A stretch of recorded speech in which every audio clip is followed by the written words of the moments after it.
Good morning, everyone. We were studying about schistosomiasis.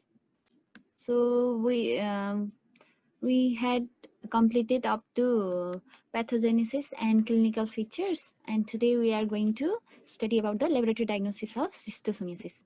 But before that, we will briefly revise the schistosomiasis, and then we will begin the laboratory diagnosis.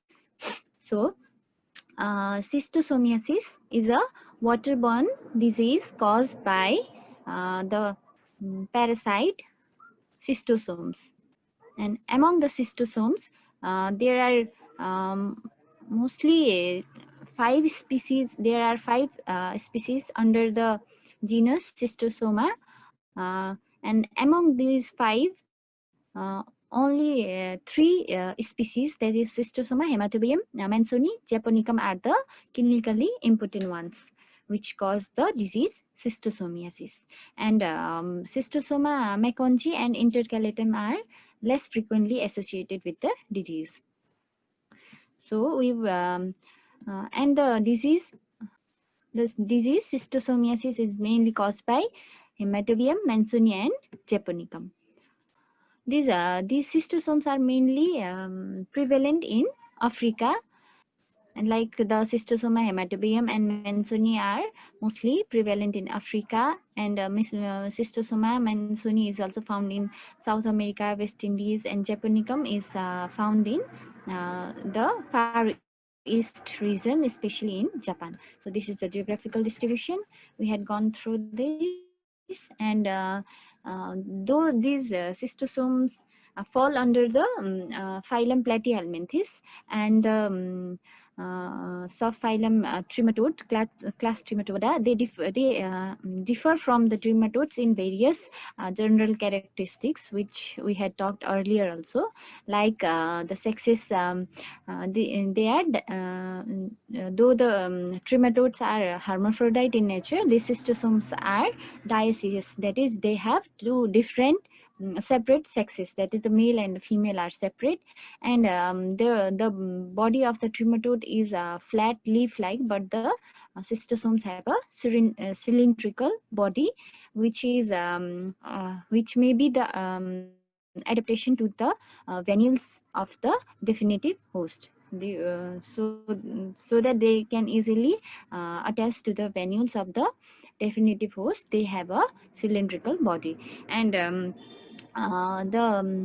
talking about the morphological features, the cystosomes have two different morphological features, that is the adult and the egg. And among the adult, there are different sexes, that is the male and the female, and the female is longer than the male, and the male is broader than the female. And this could be because the male and female live in close proximity. Particularly, the male has a gynecophoric canal in which the female is held. So due to this reason, the male has a broad body, so that it can hold female within its gynecophoric canal. So this is the morphological features. And talking about the egg of Cystosoma can be differentiated. The species, by looking at the egg of the cystosomes, you can differentiate the different eggs of the species by looking at the position of the spine. Like the Cystosoma Hematovium has a terminal pointed spine.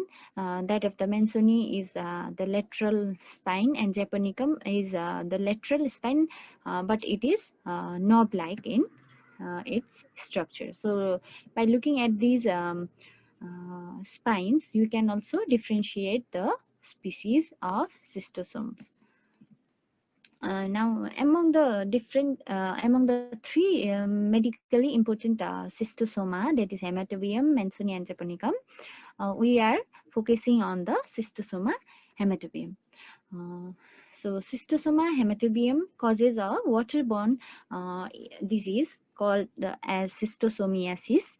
The Cystosoma Hematobium was earlier also called as Bilharzia Hematobium, due to after its discovery. So Theodore Bilharzia had discovered the Cystosoma Hematobium. So as a reward to its discoverer, the Cystosoma Hematobium was earlier known as Bilharzia Hematobium.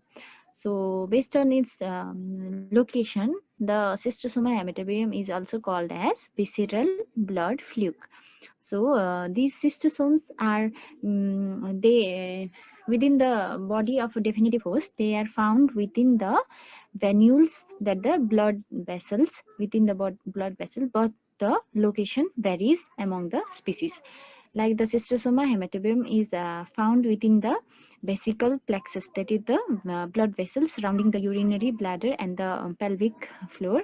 And the Cystosoma mansoni is found in the inferior mesenteric vein, and the Japonicum is found in the superior mesenteric vein. So the location of these cystosomes varies. So these are now the morphological features of the Cystosoma hematobium. So the Cystosoma hematobium has two morphological features, that is the adult and the egg form. And among the adult, there are male and the female, and the male is broader than the female, and female is longer than the male. And the gravid female contains 20 to 30 eggs at one time, and it may pass up to 300 eggs per day. So, and the female consists of a gynecophoric canal within which the female is held. So these are the morphological adult form. And we're talking about the egg of the Cystosoma hematobium has a is brownish yellow in color. It has a oval shaped, and it bears a terminal pointed spine. So due to the presence of this pointed terminal spine, the Cystosoma hematobium can pierce the mucosa of the urinary bladder and get situated there. So within the body of a definitive host, the Cystosoma hematobium can pierce the mucosa of the urinary bladder due to the so these and the eggs are mostly passed in the urine during the during the end of maturation. So eggs are usually passed at the end of maturation with some amount of blood and pus cells. So if you for the laboratory diagnosis of the Cystosoma hematobium, that is schistosomiasis, the preferred sample is the urine at the end of maturation, because the eggs are passed in the urine at the end of maturation. So, and the life cycle of Cystosoma hematobium, that is, the Cystosoma hematobium has a digenetic life cycle. That is, it passes its life cycle in two hosts. The definitive host is the human beings, and there are no any reservoir animal host. And the intermediate host is the snail of the genus Bulinus. So the definitive host is the human, and the intermediate host is the snail of the genus Bulinus. And the infective form of the Cystosoma hematobium is the Circadian larva. So this is the life cycle, and we will the infective form is the Circadian larva. So Circadian larva is a bifurcated tail, that is a fish-like tail. The Circaria has a fish-like swim in the fresh water during time during sorry until it encounters a definitive host. This due to the presence of this bifid tail, the Circaria can swim freely in the fresh water. So we will look at the yeah, this is the life cycle. Here you can see the life cycle of the Cystosoma Hematobium begins when an infected person passes the eggs of the Cystosoma Hematobium near the freshwater sources. So near or in the freshwater sources, and then the miracidium, that is the egg in the embryonated structure within the egg, that is a miracidium, is it escapes from the egg, and due to the presence of cilia it can swim in the water, in the fresh water. And in the fresh water, when the miracidium comes in contact with its suitable intermediate host, that is the snail, it penetrates the tissue of the snail, and within the body of the snail, it passes through the first and second generation sporocyst to become a mature Circaria larva. So this Circaria larva is the infective form for the definitive host.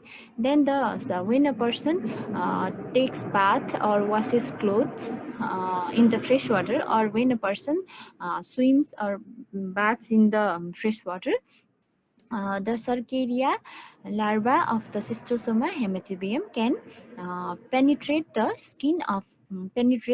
unbroken skin of the definitive host.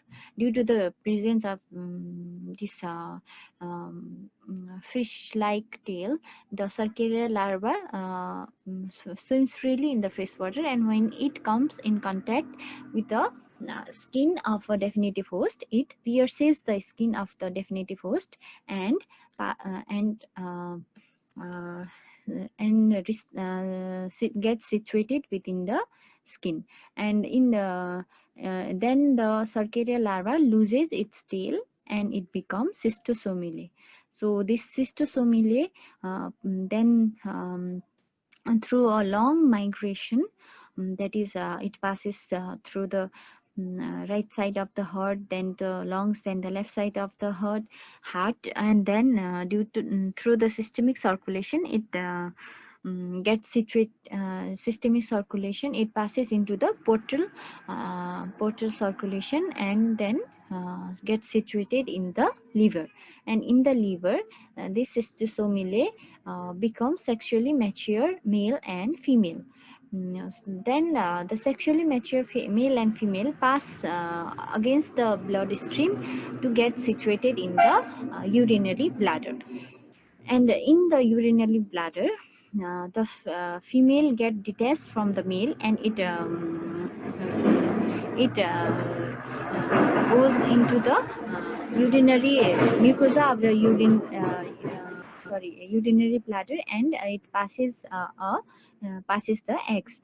So, and these eggs then are passed at the end of micturition along with the urine. And then the female retracts back to the male and gets situated into the gynecophoric canal. So, and the life cycle is again repeated. This was the life cycle. And the pathogenicity and clinical features, there you have to mainly focus on the terms like the swimmer's itch, that is the Circadian dermatitis caused by the egg. So swimmer's itch is the clinical features caused by schistosomiasis, mainly the Cystosoma Hematobium. So due to the penetration of Circaria larva at the skin, there is Circadial dermatitis. And this Circadial dermatitis, specifically swimmer's itch, is particularly severe when the infection occurs with Circaria of non-human cystosomes. When the non-human Circaria infects skin of the definitive host, the swimmer's itch is particularly severe. So This swimmer's itch is one of the clinical features, and here in the figure you can see that. And another is the painless terminal hematuria. This is mainly common among the children in endemic areas. See, due to the deposition of egg in the urinary bladder, uh, the mucosa of the urinary bladder is damaged, and due to this there is a painless hematuria. And another clinical features is the sandy patch. This sandy patch is it is due to the eggs their as the female can pass up to 30,000 eggs per day. There are lots of egg within the mucosa of the urinary bladder, but most of the eggs get those eggs die within the mucosa, and due to this these egg there is eventual calcification within surrounding the egg, and due to this there is a granuloma formation, but that is called as sandy patch. So sandy patch is due to the deposition of due to the calcification around the eggs of the Cystosoma Hematobium within the mucosa, within the urinary mucosa of the urinary bladder. And these are important pathological features of Cystosoma Hematobium. And when the in some cases, the Cystosoma Hematobium may also be found in other parts of the body, which is an unusual characteristics, like when the Cystosoma Hematobium reach the lungs and CNS, central nervous system, there could be myelitis-like syndrome in the central nervous system.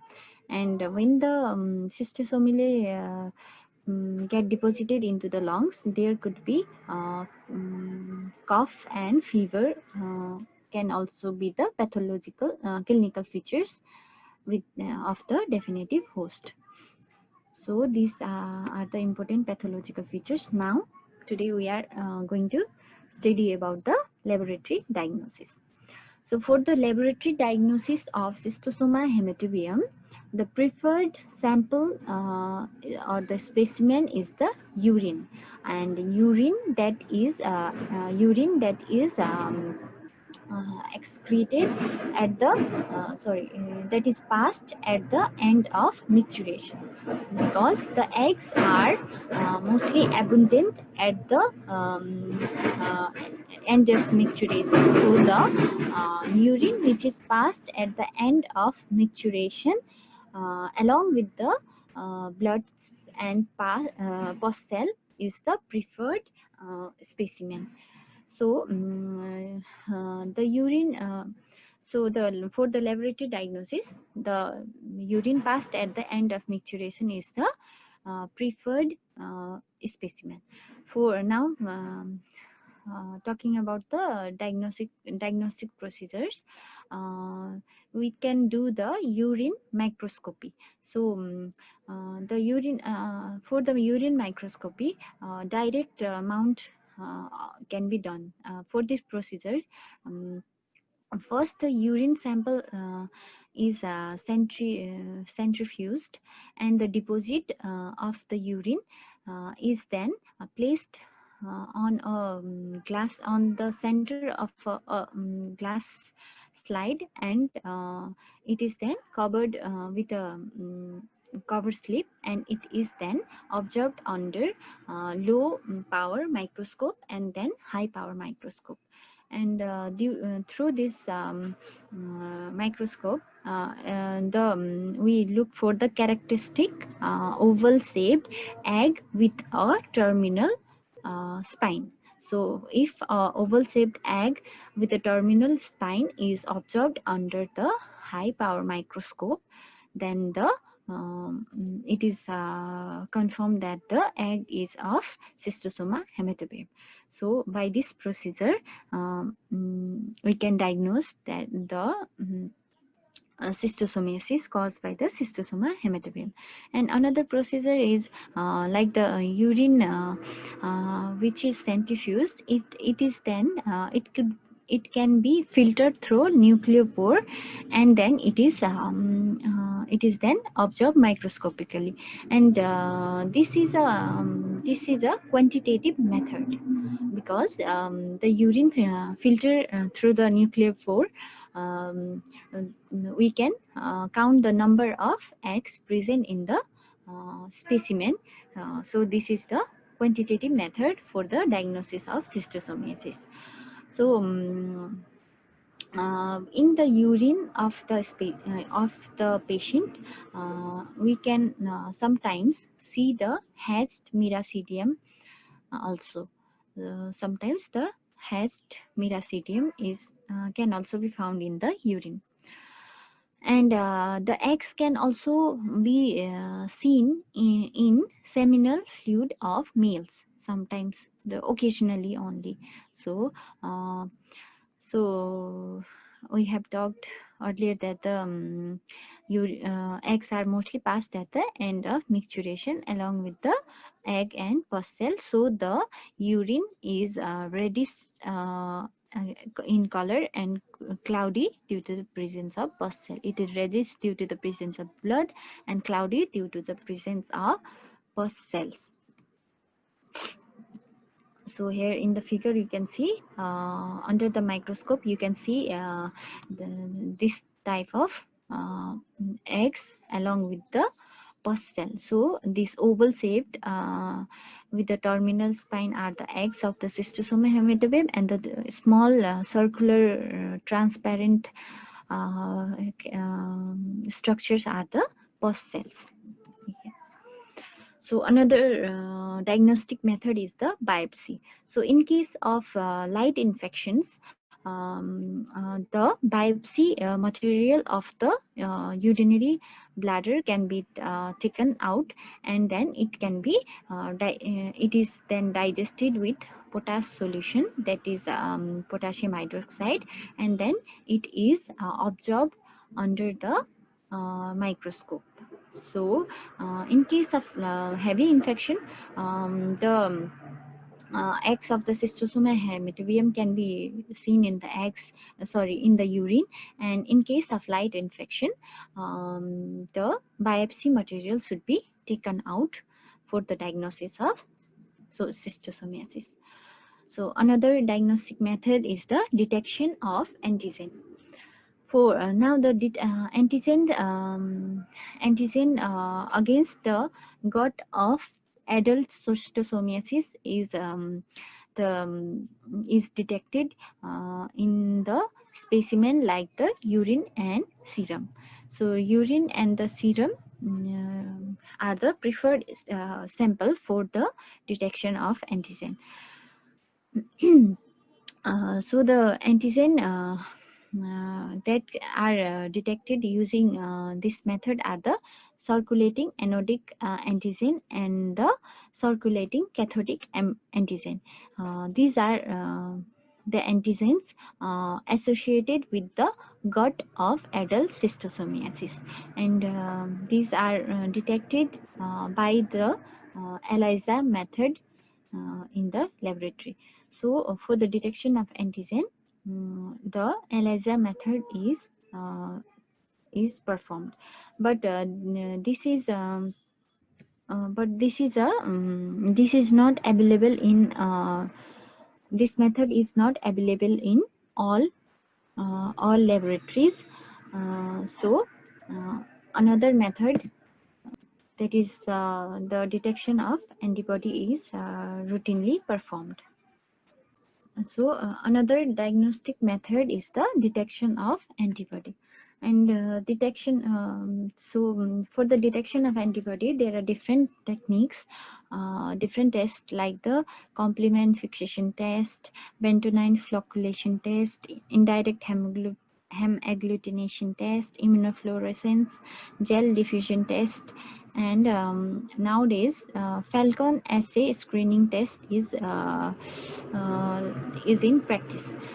And another is the confirmatory enzyme linked immuno electrotransparent transfer blood test. So these are different kinds of laboratory diagnostic tests for the detection of antibody. So these tests have a high sensitivity and specificity. So these are routinely used, but the drawback is that these through these tests you cannot have an idea whether the uh, infection is the past one or the present one. So you cannot differentiate between the past or present infection using this diagnostic test. So now another test for the diagnostic test is the intradermal skin test, which is also called as Fairley's test. So this is a group specific test, that is it differentiate the schistosomiasis, but you cannot say whether that is caused by Cystosoma Hematobium or Mansoni or Japonicum. So this is the group specific test. So antigen used for this test is the antigen associated with the snail, Cercaria, egg, and adult cystosomes. So this is a intradermal skin test used for the diagnostics of schistosomiasis. It is a group specific test. So you must have heard about the Montauk's test, which is used for the which is an intradermal skin test for the diagnosis of tuberculosis. So this is a similar type of test for the diagnosis of schistosomiasis. So another diagnostic test is the imaging, that is the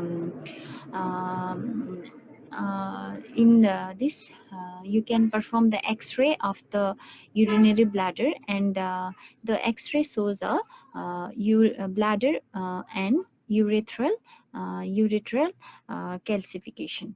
So by looking at this, you can have a presumptive idea about the schistosomiasis. Another one is the ultrasonography or USG. Through this, you can also see the hydroureter and hydronephrosis, and you can also there are also other imaging tests like the intravenous pyelogram and cystoscopy are also used for the indirect diagnosis of the disease. So these are the different imaging tests done for the diagnosis of schistosomiasis. So these are the different laboratory diagnostic tests for the diagnosis of schistosomiasis. So here in the figure you can see the bladder and urethral calcification. Now the treatment. For the treatment of schistosomiasis, the preferred drug is the praziquantel. So this praziquantel is a drug which is prescribed for schistosomiasis caused by any of the three species. That is, it works for the schistosomiasis caused by the Cystosoma Hematobium, Mansoni, as well as Japonicum. So this praziquantel is prescribed for the treatment of schistosomiasis, and it is prescribed at the rate of 40 mg per kg for 1 day. And another drug which is prescribed especially for the schistosomiasis caused by the Cystosoma Hematobium is the Metrophonate. This Metrophonate is prescribed for the schistosomiasis caused by Cystosoma Hematobium at a rate of 7.5 mg per kg weekly for 3 weeks. So these are the drugs for the treatment of schistosomiasis caused by Cystosoma Hematobium. So now the prophylaxis, and for the prophylaxis of schistosomiasis, uh, the eradication of the intermediate host is the uh, most important step. And then the environmental sanitation, that is a proper disposal of the urine is a must. So uh, the prevention of environmental pollution with urine and feces is a important step. And another is the treatment of infected patient. So effective treatment of infected patient must be done to eradicate the schistosomiasis. And another one is the avoiding swimming, bathing, and washing of clothes in the infected water. So these are the prophylactic measures for the schistosomiasis. Okay, thank you. So this is all about schistosomiasis. If you have any questions, you can write it down or simply ask. So this is all for today.